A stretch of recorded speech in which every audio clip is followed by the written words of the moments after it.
Welcome back to the Seven Deadly Sins anime review, episode number 13. Yep, this one I'm reviewing the 5th episode of anime, Emotional Maelstrom, and the 331st chapter manga, A World Not Big Enough for the Both of Us. And I looked it up just before I did this, I had to verify this. Yeah, this episode adapts 4 full chapters. Yes, it covers the entirety of chapters 108 to 208 to 211. Yeah, that's a bit of a surprise. Is there changes? Yes, there is. Mostly minor ones, some wording changes here and there. Okay, the episode picks up right where last week's episode left off. We have Elizabeth basically stopping the fight between the 4 archangels and the 10 commandments. Well, basically 5 of them. So she takes on Masmet and Desiree by herself, basically to purify them of the andro forms that they're in, basically blasting both of them with light. And looks like it's about to fail, and looks like Elizabeth, and of course, well, Lasso, the leader of the 4 Archangels, and the guy is also a complete jerk. He, well, tells the other two, Samato and Tamaro, I think if I pronounce these people's names. Yeah, the 2 archangels. One who was who has 3 heads. The other, of course, is a kid who kind of looks like King. Yeah, the attendant like kill the 10 commandments. Like, nope, we're not gonna kill. We're gonna basically aid Elizabeth. So basically, fire through her back and purify them, and they fall to the ground. That was that. Oh yeah, and Desiree is completely butt naked, though they at least cover her up with freaking vines. Yep, in the manga, when they show this particular scene, it's just like, oh, they're already on the ground. At least he got praised the fact the anime actually added in the whole thing of them falling from the frickin' sky. And, oh, look, they're on the ground. Just like that. I was like, what? We have missing scene here? Yeah, it's perfectly fine. Yeah, then of course, well, Lazar base. Now, luckily enough that, well, before the other 2 archangels show up to stop Elizabeth, Meliodas stepped in, just used his super speed to go right there, go into his, well, sort of his chaos mode, as it's also called, though it's also demon mode, and blocks him. Though he tells the other two to kill both of them, but yeah, doesn't work. So the other two are purified, and then, well, they're seen one more time in the episode, but that's basically it for Desiree and Maspit. Yep. And there's something going on in the Light of Grace. It's the base operations for the Stigma, where apparently the Lance Corporal is finally noticing, yeah, 2 members of 10 Commandments are there. The Commandment of Faith, Maelstrom, and Gathor. Yes. And they try to create a gate to the demon realm. Though it doesn't work out as planned. So Gathor encounters, well, this is after they, well, then of course Lasser, before I get to that, Lasser tries to kill the other two, but is stopped by Dro, though it's actually Deanne. Stops like, now in the anime she says, you're nasty. And in the manga she says, you're mean. Okay, it's a minor word change, but simply it's the same exact wording. Then she's like, okay. Then she contacts Nesbrit. That's the Lance Corpus. And of course, also they do have a big word change here when between Elizabeth and Lasser. He says in the manga he says he will not forgive you. In the anime it says the supreme one will not, the supreme being will not forgive you. And she says, yeah, I'm not looking for anyone's forgiveness. Yeah, I'm actually quite surprised they changed the he to the supreme being. Probably just so that people understand what the heck he's talking about. That's my personal guess of why the anime said I changed that minor wording. But it's fine. hmm And then we see that, well, and then after what was going on, and all of a sudden, Raoul, who is basically a guy who looks stronger like Bond, is talking with Garthide, the sister of Galaxo, the first Fairy King, and also his advisor, who's also alive in present day. And well, there she's talking to Ralph for a brief period of time. Like, how do you feel about protected by a human? And then all of a sudden they hear about the whole thing about the two of the 10 Commandments inside the light of grace. And then that's when Ralph decides to strike, basically betraying the fairies and the giants. Now in the manga, you see him just do a slice, and well, then next panel he's all over shooting blood. In the anime, I actually appreciate this particular change because it felt very quick. Like, what the heck just happened? He looked like he just scratched his neck. In the anime, they actually threw like a line, then shoot out the blood.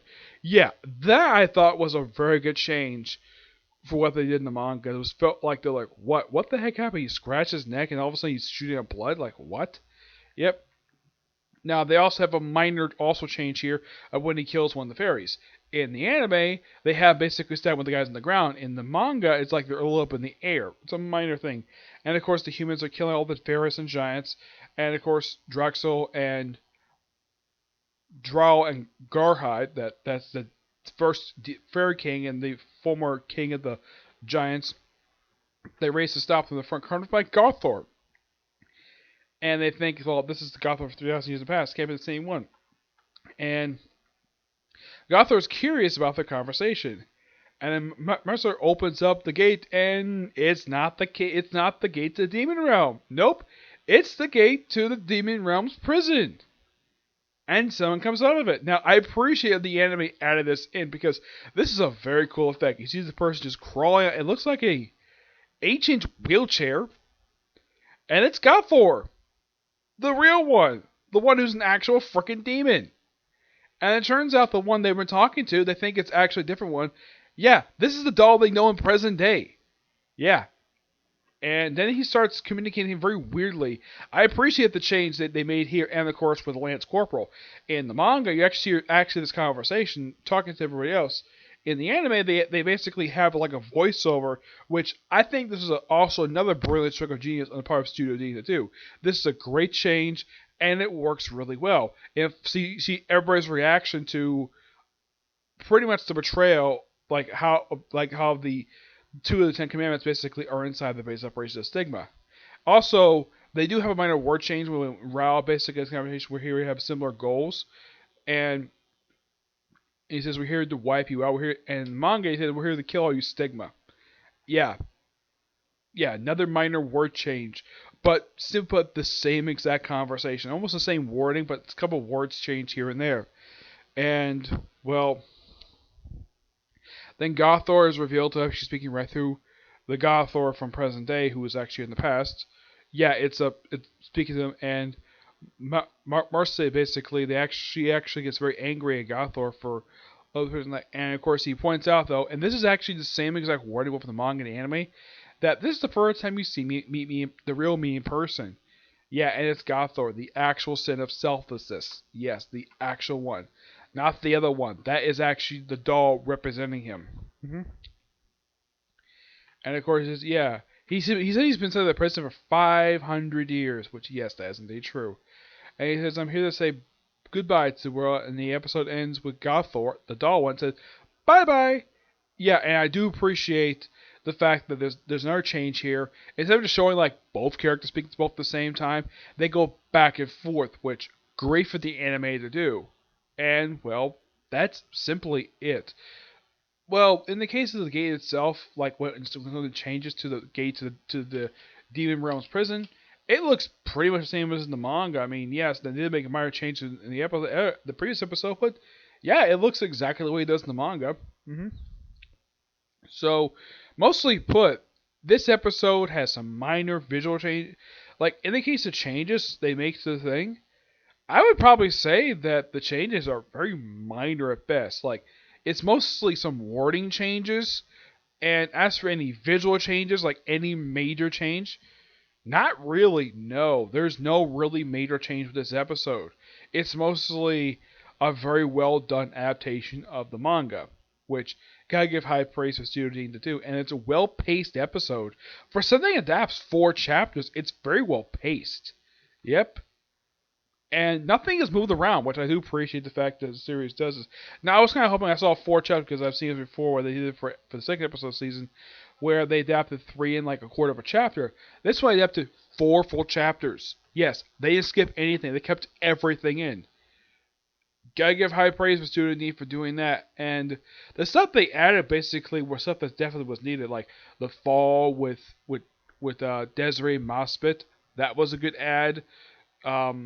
I would say the only major visual change they made, there was a couple of them. Like I said, the change where the Lance Corporal, you actually hear her as a voiceover over seeing everybody's reaction to the Necrons inside the base operations for Stigma. And the other change is basically the back and forth conversation between the doll Gothar and the real one. Yeah, great visual changes. Oh, and the minor one they did was the whole thing with the giant when he got slashed. Yeah, but overall, really good episode.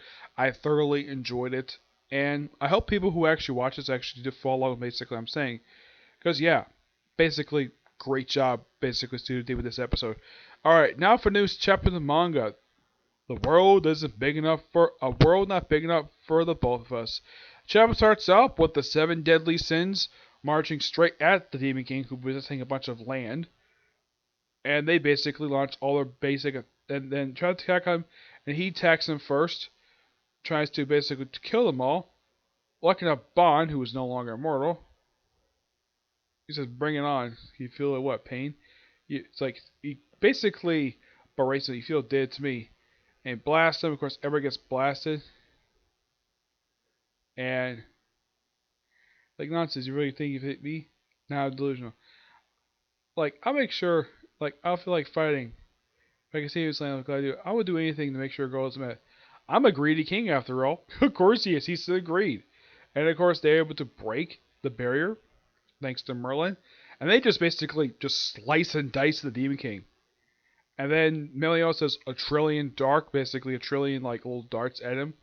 And then you have Escanor doing final remnants. You have Gothor kill switch. You have, I believe this is Deanne doing jackhammer.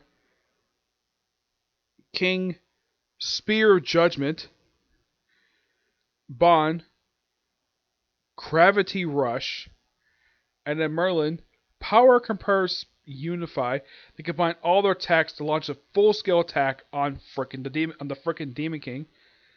Blast through his own attack, and he says, "Oh, sons of mine, you really continue killing your own father?" And he's like, and Merlin's like, "Full counter, Meliodas. Stupidity helped you live for too long." Um, and of course he launches attack at the other I think his military turns into a mirage.